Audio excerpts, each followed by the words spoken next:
Here are some common roadblocks to getting into creative flow. You know the feeling. There's a deadline looming and your mind has gone completely blank. Nothing. Nada. It's like your brain has frozen. Luckily, the latest research shows us the most common roadblocks to creativity and how to move past them and get on with the job. Fear of failure. Most people are afraid of failing because they see it as a one-way street to disaster, rejection, and a stain on their reputation forever. Perversely, fear of failure is the mirror image of perfectionism. It's the idea that nothing you can do will be good enough and that this failure defines your identity. Fear of failure means you're less likely to take risks and you put off even starting. And those are two things that can kill creativity stone dead.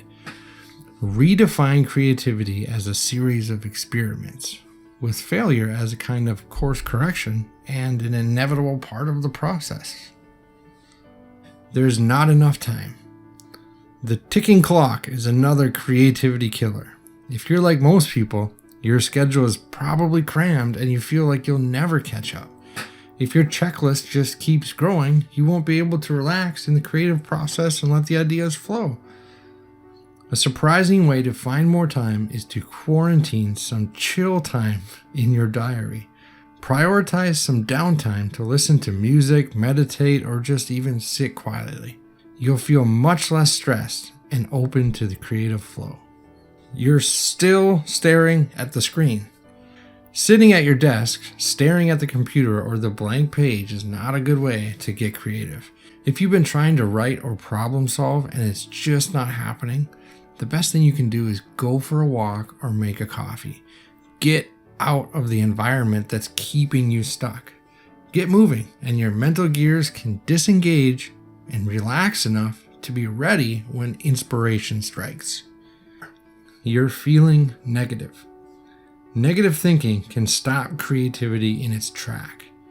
If you're sitting there frowning and thinking you can't do it, you're pretty much guaranteeing that you won't be able to do it. Pessimism and negative self-talk set up a vicious cycle of gloom and low energy. Reject that self-defeating attitude and give yourself a pep talk. Reframe your task and just promise yourself you'll write down whatever comes into your head just to get the process started. Remember, first drafts are invariably not your best product because that's what a first draft is for. You've done good work before, you'll do it again. Tell the muse you're ready and get writing.